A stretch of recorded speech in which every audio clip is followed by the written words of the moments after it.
केवल 12 तिथि के दिन थायराइड की बीमारी में आराम लग जाएगा। बिल्कुल कहीं जाने की जरूरत। जिन जिनको थायराइड की प्रॉब्लम हो जाती है ना, थायराइड की बीमारी हो जाती है, उसको भी कुछ नहीं करना चाहिए। जहां पर शंकर भगवान की छोटी लड़की अशोक सुंदरी की जगह पर शहद से ओम अंकित कर दीजिए। कैसे करना है? मात्र शहद से ओम अंकित कर कर भगवान शंकर के ऊपर जल चढ़ा दीजिए, नीचे पात्र लगा लीजिए, उसी पात्र में शहद और उस जल को, अभिषेक का जो पानी है, जल है, उसको झेल लीजिए। उस पात्र को लेकर केवल 12 तिथि के दिन दोपहर में 12 बजे उस पानी को पीना चालू कर दीजिए। 2-3 12 तिथि करिए, थायराइड की बीमारी में आराम लग जाएगा। बिल्कुल कहीं जाने की जरूरत। आपके घर में छोटा सा शिवलिंग विराजमान, निवेदन है जहां पर भी शिवलिंग आपके घर में विराजमान है, अगर छोटी सी कटोरी में एक बेलपत्र को आप नीचे रखिए, छोटी सी कटोरी उस बेलपत्र के ऊपर रखकर उसमें थोड़ा सा मधु, शहद, शंकर भगवान की साक्षी में शिव जी के सामने अगर शुक्रवार रखना प्रारंभ कर दो, धीरे धीरे संपदा की वृद्धि अपने आप होना प्रारंभ हो। महाराज वो जिन बच्चों को निमोनिया हो जाता है ना, वो सर्दी का कोटा रहता है, बहुत सर्दी बच्चों को बनी रहती है, तो हर दिन 5-10 दिन में वापस दौड़ के डॉक्टर के पास लेके जाओ, फिर डॉक्टर के पास ले। वैसे तो डॉक्टर के पास बच्चे आजकल के जमाने के जाते ही जाते हैं, हर 15 दिन 20 दिन में। तो इसके पीछे वो चले जाए। एक हास्य व्यंग में हमसे पूछा किसी ने, महाराज जी आज के बच्चे बार बार हॉस्पिटल डॉक्टर क्यों जाते हैं? तो हमने कहा देखो भैया, बच्चा जहाँ जन्म लेता है उनसे उनसे प्रेम ज्यादा होता है। पहले नानी के घर में पैदा होता था, इसलिए नानी के घर ज्यादा जाता था। दादी के घर में ज्यादा पैदा होता था, इसलिए दादी के घर ज्यादा जाता था। आज के बच्चे हॉस्पिटल में ज्यादा पैदा होते हैं, इसलिए हॉस्पिटल ज्यादा घूमने जाते हैं। ये हास्य। पर यदि बच्चे को सर्दी ज्यादा होती है, निमोनिया ज्यादा होता हो, ठंडा का कोटा ज्यादा रहता हो, तो पीपल के 5 पत्ते महाराज उस पर घृत लगाकर हनुमान जी के 3 नंबर के भाई व्रतिमान का नाम लेकर, व्रतिमान का नाम लेकर बच्चे की छाती पर एक वस्त्र से उसको बांध दीजिए, रात्रि भर बंधे रहने दीजिए महाराज। और बांधना कौन से दिन है? 12 तिथि को, बस एक बार बांधना है, उसके बाद सर्दी का कोटा नहीं रहता, बच्चा स्वस्थ अपने आने में। व्रतिमान हनुमान जी महाराज के जितने भी भाई हैं सबका। और शुक्रवार के दिन माता लक्ष्मी के लिए अग्नि में आहुति दीजिए। महाराज शाम के समय पर सूर्यास्त के पहले शिव महापुराण की कथा कहती है, अग्नि पुराण कहती है, नर्मदा पुराण कहती है, लिंग पुराण कहती है कि बेलपत्री के वृक्ष के नीचे वो भी जाने तो यहां तक वर्णन किया शिव महापुराण में तो, कि बेलपत्री का जो फल होता ना,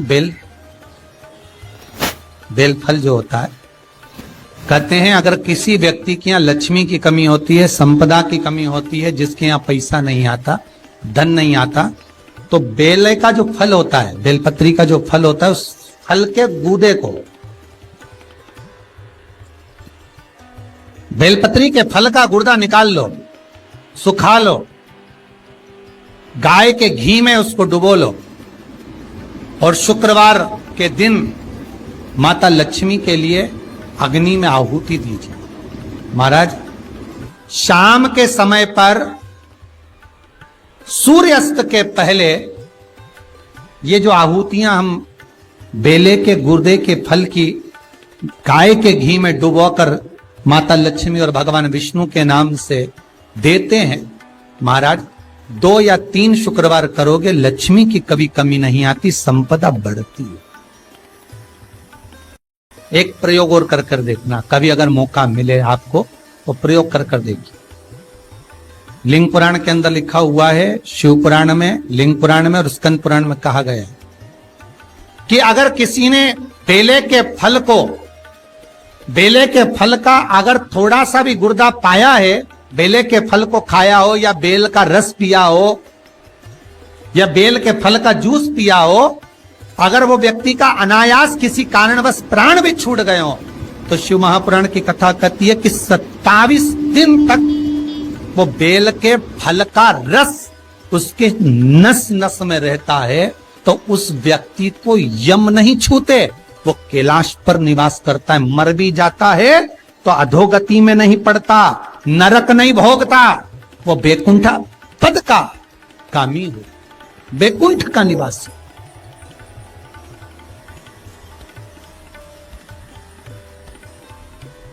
बैकुंठ का निवासी।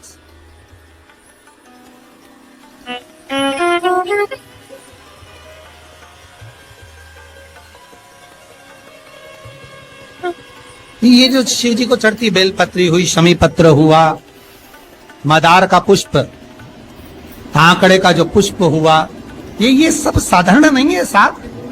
शंकर का एक एक गुण तत्व ग्रहण करने वाले, शंकर का अनुमोदन करने वाले, शिव को एक एक वस्तु जो चढ़ने वाली साधारण नहीं। शुक्रवार के दिन बेलपत्री के वृक्ष के नीचे बैठकर घृत का दिया लगाकर शरीर में जो रोग है उसका स्मरण कर कर शंकर जी से विनय कर कर, हे भोलेनाथ, आपने शुक्र देवता को संजीवनी मंत्र दिया है, तो क्या आप मेरे को वो मंत्र प्रदान नहीं करोगे? मेरे रोग, मेरी बीमारी, मेरे दुख को आप नहीं हरोगे? शिव से कहो, ये शरीर आपने दिया है और भजन करने के लिए दिया है, स्मरण करने के लिए दिया है, कीर्तन करने के लिए दिया है, तो संभालोगे भी आप। और बेलपत्री की ओर मुख कर कर घी का दिया लगाकर महामृत्युंजय मंत्र का स्मरण कर लेने पर धीरे धीरे धीरे धीरे धीरे धीरे वो रोग समाप्ति की ओर आता चले जाता है। कथा में 2 दीप का वर्णन किया, आज फिर कथा में 2 दीप का वर्णन कर। कितना भी दुख है, संपदा नहीं है, बहुत कष्ट का जीवन चल रहा है, बहुत तकलीफ का जीवन चल रहा है, 2 जगह पर दीप लगाना चालू कर दो। प्रदोष काल में, मतलब शाम का समय, सूरज ढलने का जब समय हो, उस समय एक दीप बेलपत्र के वृक्ष के नीचे, दूसरा दीप भगवान शंकर के मंदिर पर। प्रदोष काल में जब ये 2 दीप लगना प्रारंभ हो जाते हैं तो भगवान अपने चारों हाथों से आपको संपदा देना प्रारंभ कर देते हैं। वो कुबरेश्वर महादेव बनकर धन वैभव देना प्रारंभ।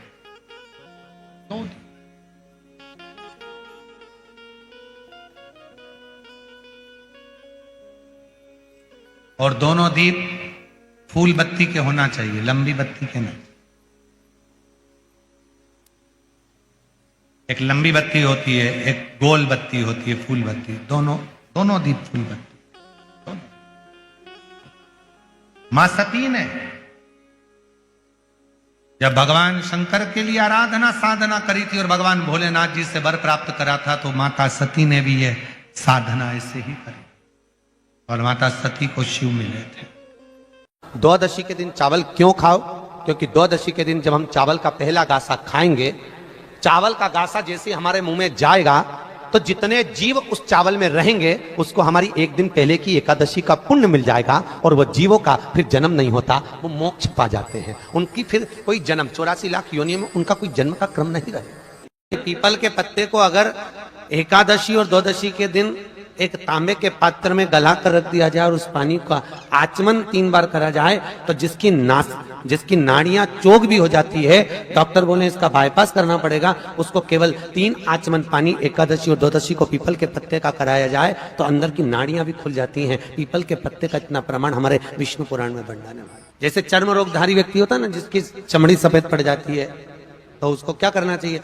केवल हिंदू धर्म में केवल एक पीपल का वृक्ष है जिसका पराग झड़ता है और वो रात्रि को लगभग 10 बजे से 12 बजे के भीतर, 9 बजे से 12 बजे के भीतर पीपल के पेड़ के पत्ते का पानी झड़ता है, उसके नीचे थाली रख देना चाहिए और उस थाली में पीपल के पेड़ के नीचे रख दो और उसका पराग जब झड़ जाए वो पानी को बाल्टी में धो लो और धोने के बाद थाली को उस पानी से 15 दिन, 8 दिन, 20 दिन स्नान करिए। धीरे धीरे चर्म रोग समाप्त हो जाता है, सफेद जो चमड़ी पड़ी वो वापिस अपने रंग में आना चालू हो जाता है। विष्णु पुराण कहती है, स्कंद पुराण कहती है महाराज कि भगवान नारायण स्वयं इस जड़ के नीचे अपना विश्राम करते हैं महाराज इस जड़ के नीचे। प्रयास करा करो, एक चुटकी हल्दी, कितनी? मात्र एक चुटकी हल्दी, आंवले के वृक्ष के नीचे भगवान हरि हर महादेव, कौन से महादेव हैं? हरि हर महादेव के नाम से रखकर उस पर पूर्व मुख कर कर, पूर्व की ओर मुख कर कर जल समर्पित करना प्रारंभ कर दीजिए। आप अगर प्रयास करेंगे, शुक्रवार की शुक्रवार करें या नवमी की नवमी करें, अष्टमी की अष्टमी करें, प्रदोष की प्रदोष कर लें। बेलपत्री की मध्य पत्ती पर, बेलपत्री की बीच की पत्ती पर लगाया हुआ चंदन और पत्ती के 3 पत्तियों का जहां पर मिलन हुआ है उस जगह पर लगाया हुआ शहद शिव को जब चढ़ाया जाता है तो वो भाग्य की बेकार रेखा को भी बदल देता है। वो साधारण नहीं है। जिसके घर में संपदा की कमी होती है, जिसके घर में कर्जा बढ़ जाता है, लक्ष्मी नहीं आती, बहुत टेंशन की जिंदगी जीता है मनुष्य, व्यापार चल नहीं रहा, बहुत तकलीफ का जीवन चल रहा होता है, तो आज भी नियम है महाराज कि सोमवार शुक्रवार ये 2 बार ऐसे हैं, इन 2 बार को यदि कटोरी में थोड़ा सा शहद रखकर, मधु रखकर यदि लक्ष्मी जी का स्मरण किया जाए और माता लक्ष्मी जी का स्मरण कर कर एक लाल पुष्प उस कटोरी के सम्मुख में माता लक्ष्मी का नाम लेकर रखा जाए और बाद में वही शहद, वही मधु और वही पुष्प सोमवार का दिन और शुक्रवार के दिन लक्ष्मी का पूजन कर कर, स्मरण कर कर, दूसरे दिन शुक्रवार के दिन पूजन करें, शनिवार के दिन उस मधु का, उस पुष्प का विसर्जन करें, सोमवार के दिन पूजन करें लक्ष्मी जी का स्मरण कर कर और मंगलवार के दिन अगर विसर्जन करें, 5 या 7 सोमवार या शुक्रवार को यदि आप मधु का भोग लक्ष्मी जी को लगाना प्रारंभ कर दें, शिव का नाम स्मरण कर कर, तो उसके घर में कभी संपदा की कमी नहीं होती। लक्ष्मी उस संपदा को बढ़ाती। चढ़ाओ एक लोटा जल। कभी कभी अगर ऐसा लगे जीवन में कि दुख बहुत ज्यादा आ गया है, बहुत तकलीफ आ गई है, तो लाल चंदन को घिसकर उस लाल चंदन का लेपन भगवान शंकर पर कर कर फिर पानी चढ़ाओ। अगर कोई संकट भारी है और निकट रहा, जैसे किसी नारी का गर्भ नहीं ठहर रहा, 15 साल हो गए, 20 साल हो गए, 25 साल, जैसे इसने लिखा एक माता ने कि 18 साल की बेटी हो गई थी पर संतान में पुत्र नहीं, तो उसने भाव से कथा सुनी। ऐसे आपके भीतर अगर 20 साल हो गए, 25 साल हो गए, 30 साल हो गए, संतान का सुख ही नहीं है, लाल चंदन का लेपन बाबा भोलेनाथ पर करना प्रारंभ करो। पीठिका पर लाल चंदन का लेपन करना प्रारंभ करो। लाल चंदन से बाबा का श्रृंगार करना प्रारंभ करो। एक बेलपत्री पर लाल चंदन, दोनों पत्ती नीचे वाली, जो नीचे की जो 2 पत्ती होती है, इस पे लाल चंदन और बीच वाली पत्ती पर पीला चंदन लगाकर बाबा के शिवलिंग को समर्पित करिए, बाबा से प्रार्थना करिए, रोज प्रार्थना करो। परंतु एक बात का स्मरण रहे, 25 साल हो गए, 20 साल हो गए, 30 साल हो गए, संतान नहीं, तो पहले जल से अभिषेक कराना, अभिषेक कराकर उस जल का आचमन करने के बाद हाथ को खासा करना, धोना, उसके बाद में फिर वापिस बाबा का स्नान कराओ, फिर चंदन का लेपन कराओ, फिर 1 लोटा जल चढ़ाकर बाबा का स्नान कराओ। बाबा का बड़ा सुंदर भाव से लाल चंदन से जो अभिषेक करता है, बाबा को लेपन कर कर फिर जल चढ़ समर्पित करता है, निश्चित है उसकी गोदी मेरा देव अधिदेव महादेव जरूर भरता है, ये निश्चितता है। हम तो बेटियों से भी कहते हैं, जिसका विवाह नहीं हो रहा हो, 25 साल, 30 साल, 27 साल, 28 साल, 32 साल, 40 साल हो गए हो, नहीं हो रहा हो बेटा बेटी का विवाह, उसे लाल चंदन का प्रयोग अशोक सुंदरी वाली जगह पर 7 बिंदी लाल चंदन की लगाकर 7 बेलपत्र 7 बिंदी पर रखिए और महाराज अपनी कामना कर कर भगवान से आइए, बाबा देगा, करेगा, 3-4 महीने में विवाह पक्का करेगा। ये लाल चंदन की महत्वता है शिव तत्व। बहुत सारा भगवान को नहीं चाहिए। शिव महापुराण में यह भी कहीं नहीं लिखा कि तुम भगवान को 108 या 1008 या 1008 बेलपत्र समर्पित करोगे तो शिव जी प्रसन्न हो जाएंगे। शिव महापुराण की कथा तो यहां तक कहती है, एक बेलपत्र की पत्ती को आप अगर बीच में से, ये एक बड़ी पत्ती, उसके बीच में दो पत्ती और दो पत्ती के बीच में जो गैप है, बीच पत्ती में, इस पत्ती और दो पत्ती के बीच में जो जगह है, अगर आप इस पत्ती को यहां से स्पर्श कर कर, इस पत्ती को यहां से स्पर्श कर कर शंकर भगवान के शिवलिंग पर अगर आप श्री शिवाय नमस्तुभ्यम कहकर, पंचाक्षर मंत्र नमः शिवाय कहकर, षडाक्षर मंत्र ओम नमः शिवाय कहकर यदि शंकर के शिवलिंग पर समर्पित करते हो तो वो 108 बेलपत्र का काम कर जाती है। पकड़ने का स्थान देखिए,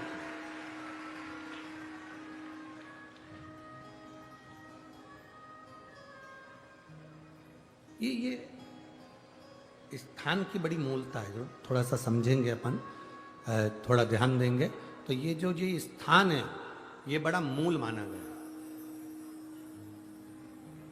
बेलपत्री की बड़ी पत्ती, नीचे की दो पत्ती, उसके बीच में जो खाली डंडी जो दिख रही है, इसको अगर पकड़कर बेलपत्र समर्पित कर रहे हैं तो 108 बेलपत्र के बराबर हमें फल प्राप्त हो रहा, 108 बेलपत्र।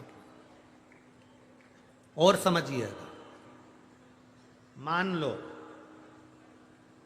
आपके पास में ना पीला चंदन है, ना लाल चंदन है, ना अक्षत है, ना पुष्प है, ना कोई सामग्री है, ना दिया है लगाने के लिए। शंकर जी के मंदिर में लोटा भर के जल लेकर गए हो, आज तुम्हारे पास में हो सकता है जल भी नहीं है, लोटा भी नहीं है, तो जिस शंकर जी का दर्शन करने गए हो उन्हीं की बेलपत्र को उठाओ और बेलपत्र को उठाने के बाद पहले अपने हथेली पर रखो, अपना हाथ रखकर बाबा से प्रार्थना कर कर बेलपत्री की मध्य पत्री, आगे वाली पत्ती को पकड़कर अगर वो बेलपत्र हम शिव जी को समर्पित करते हैं तो हमारा पीला चंदन, लाल चंदन, दिया सब बाबा को समर्पित हो जाता है उस बेलपत्री में। एक बेलपत्री का सुख हमारे जीवन का एक आनंद दे देता है। हम तो यहां तक कहेंगे, अगर कभी जिंदगी में तुम्हें लगे कि गुरुजी मेरा पैसा फंस गया नहीं मिल रहा है, या मेरा पैसा अटक गया नहीं मिल रहा है, या मेरा घर में धन नहीं है, बहुत तकलीफ की जिंदगी चल रही है, आप ये बेलपत्री का जो दो पत्ती है ना, ये दो पत्ती इस जगह से पकड़कर, आपको लग रहा है कि पैसा नहीं है, काम बहुत बड़ा अड़ा है, बेटे की शादी, बेटी की शादी, या मकान या दुकान, कोई काम अड़ गया, ये दो बेलपत्री की पत्तियों को पकड़कर अपनी कामना कर कर शिव जी को समर्पित करो और एक लोटा जल बाबा को चढ़ाना प्रारंभ करो। 20 से 22 दिन इंतजार करना, मेरा बाबा हाथ पकड़कर कुबेर भंडारी भंडार जरूर भरेगा।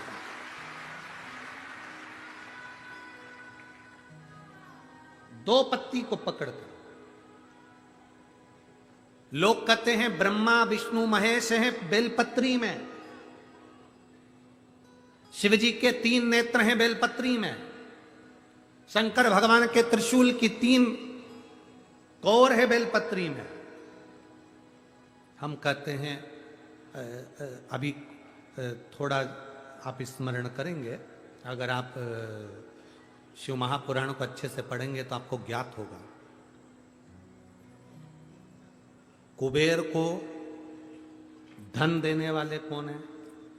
बोलते जाओ जरा जमकर, कुबेर भंडारी, कुबेरेश्वर महादेव, मतलब शिव शंकर कुबेर को धन देते हैं। जिस समय पर भगवान विष्णु संपूर्ण विश्व के कल्याण के कार्य करने लगे, कुछ नहीं हाथ में रहा, तब लक्ष्मी से उन्होंने धन लिया। आपने वहां तिरुपति बालाजी की कथा सुनी हो, लक्ष्मी से धन लिया। लक्ष्मी, इन जीवों के कल्याण के लिए तू मुझे धन दे दे। लक्ष्मी ने धन दिया। एक दिन नारायण ने पूछ लिया लक्ष्मी से, लक्ष्मी मैं नारायण, मेरे पास भी संपदा की कमी नहीं, पर तेरे पास लक्ष्मी इतनी संपदा कहां से आती है? तेरे पास इतनी संपदा कहां से आती है?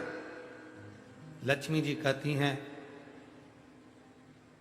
मेरी मां ने, मेरे पिता ने मुझे केवल एक ही बात सिखाई थी, किसी के आगे हाथ नहीं फैलाना है, शंकर की स्तुति करना है। लक्ष्मी जी कहती हैं, जब मुझे जरूरत पड़ती है मैं कुबेर को साथ में लेकर पहुंचती हूं। बेलपत्री की ये बीच वाली पत्ती है शिव, माता लक्ष्मी और कुबेर उन दोनों के सामने हाथ पसार कर कुबेरेश्वर महादेव से मांग रहे हैं, भगवान शंकर से मांग रहे हैं। लक्ष्मी जी कहती हैं, वो शिव मुझे प्रदान करते हैं दोनों हाथों से और मैं वो लेकर आती हूं जनमानस के कल्याण के। माता लक्ष्मी एक बार भगवान विष्णु से प्रश्न करी है कि ये सारा ठाट भगवान नारायण आपको बैकुंठ का राज्य कैसे मिला, आप बैकुंठ के अधिपति कैसे बने, आपको ये बैकुंठ कैसे प्राप्त हुआ?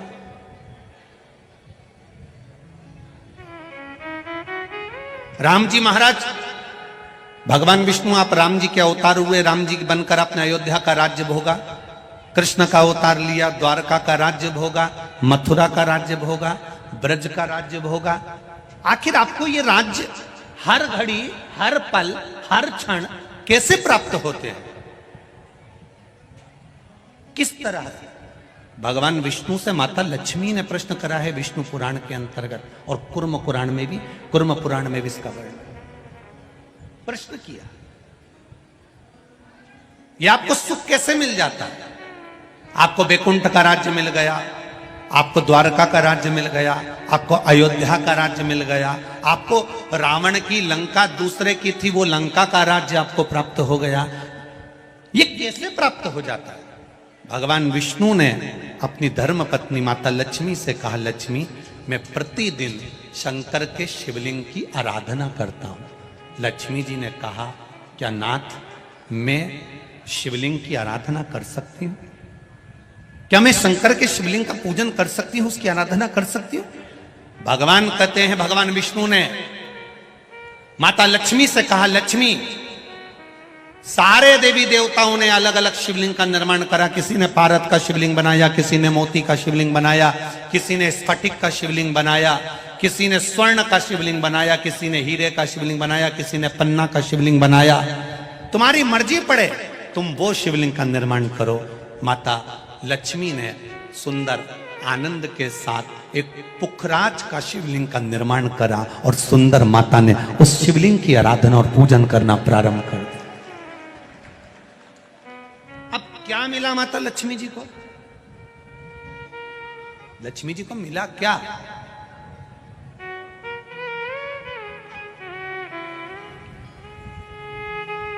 क्या प्राप्त हुआ माता लक्ष्मी जी?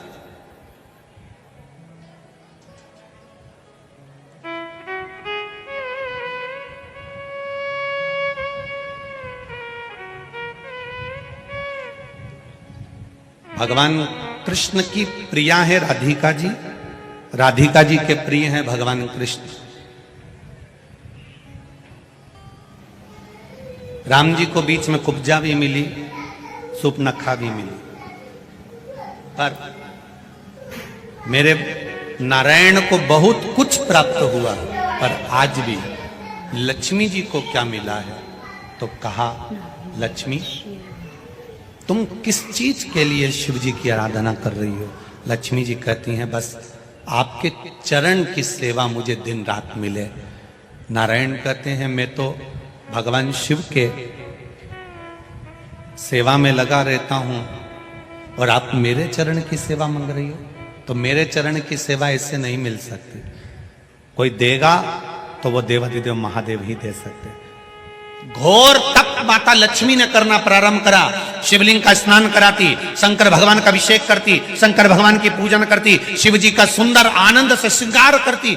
मेरे देवाधिदेव महादेव, मेरे काल अधिपति महाकाल राजा, मेरे विश्वनाथ भगवान स्वयं उस शिवलिंग में से प्रकट होकर बोले, लक्ष्मी तुम्हें क्या चाहिए? लक्ष्मी जी कहती हैं, प्रभु आपने मेरा विवाह नारायण के साथ तो कर दिया, पर नारायण दिन रात आपकी सेवा में लगे रहते हैं, तो उनके चरण मुझे नहीं मिल पाते। शंकर भगवान ने कहा मैं वचन देता हूं लक्ष्मी, तू नारायण के चरणों में सदा विराजमान मिलेगी। वर दे दिया।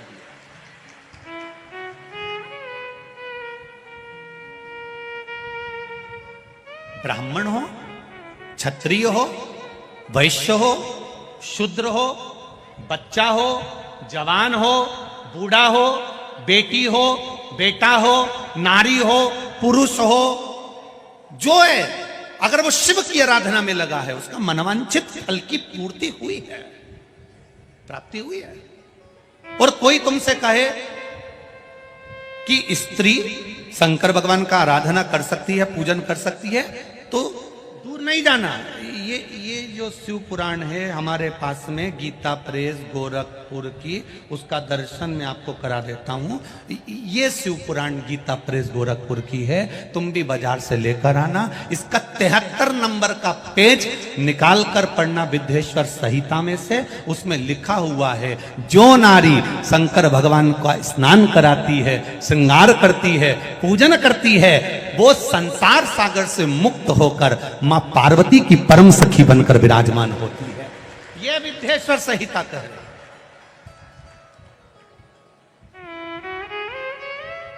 और इसी शिव महापुराण का 73वें नंबर का पेज पढ़ने के बाद में 75 नंबर पेज को पढ़ना विद्येश्वर संहिता का। उसमें लिखा है जो शंकर भगवान को जल चढ़ाकर उस जल का आचमन करता है वो 3 ताप से दूर हो जाता है। ये मेरा निवेदन है आस्था चैनल वालों से। पन्ना मैं निकाल रहा हूं और उसको मैं लाइन से अक्षरों पर लाइन दिखा रहा हूं। मेरा निवेदन है आप भी बताना कि शंकर जी पर जल चढ़ाकर पीने का कितना लाभ है। प्रश्न नंबर 75।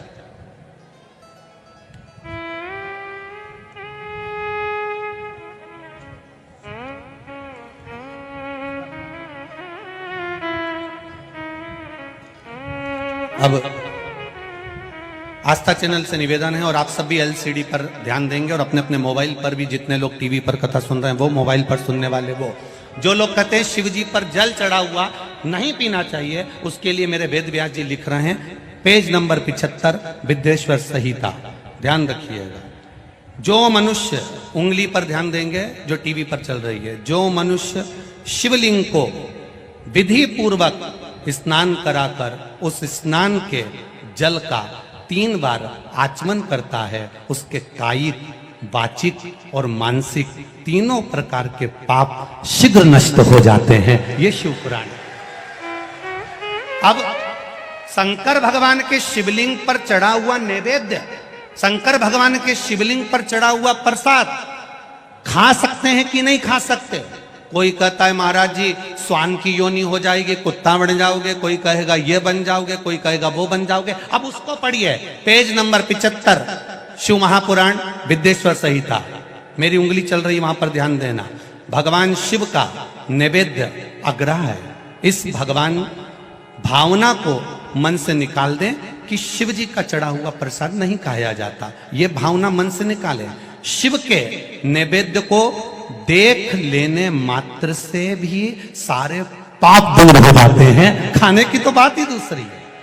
अब क्या लिखा है अगली लाइन, उसको खा लेने पर तो करोड़ों पुण्य अपने भीतर आ जाते हैं। आए हुए शिव नैवेद्य को, जो शंकर का प्रसाद है, शिव जी पे चढ़ा हुआ नैवेद्य है, अगर वो आपके सामने आ जाए उसको सिर झुकाकर प्रसन्नता पूर्वक खा लेना चाहिए। जो शंकर के चढ़े हुए नैवेद्य को ये कह देता है कि थोड़ी देर से खाऊंगा, वो पाप में लिप्त होता चले जाता है। यहां तक उसका वर्णन किया। वो मनुष्य पाप में बंध जाता है। इसलिए शंकर को चढ़ा हुआ नैवेद्य, भगवान का बस केवल नैवेद्य का दर्शन ही हो जाए तो जीव कोटि कोटि पुण्य प्राप्त कर लेता है। वो शिव तत्व है। ये शिव महापुराण है। अब आज के जमाने में नए नए पंथ बन गए, नए नए पंथ चल गए, तो उन्होंने अपने को उठाने के लिए शंकर जी की निंदा कर दी। शिव जी के मंदिर मत जाना, शंकर का प्रसाद मत लेना, शिव जी को देखना मत, शंकर के द्वार मत जाना। हम किसी पंथ की पुस्तक की बात नहीं करते, क्योंकि सबने अपने अपने पंथ बनाए तो सबने अपने अपने भाव से लिखा। हम वेद व्यास जी ने जो विद्येश्वर संहिता में लिखा उस शिव महापुराण का वर्णन करते हैं, जो आपने 75 नंबर पेज गीता प्रेस गोरखपुर की शिव महापुराण पुस्तक का आनंद करते हुए इस पुराण में पढ़ा। विद्येश्वर संहिता स्मरण। भ्रांति निकालो मन से। लोग भटकाएंगे, लोग तुम्हें भ्रमित करेंगे। तुम शंकर जी की आराधना करने लगोगे, भगवान का भजन करने लगोगे, भक्ति में डूबने लगोगे, डूबने लगोगे, डूबने लगोगे, डूबने लगोगे, तो लोग तुम्हें भ्रम उत्पन्न करेंगे। शंकर मंदिर मत जाना, शिव जी का प्रसाद मत लेना, शंकर जी पे चढ़ा हुआ जल मत पीना। लोग तुम्हें भ्रमित करेंगे। उस भ्रम से निकालती है मेरी शिव महापुराण की कथा। आप एक एक शब्द का स्मरण करो। मेरा निवेदन है, जिसने शिव को जान लिया उसने संपूर्ण जीवन भगवान के सुपुर्द अपना कर दिया और अपने जीवन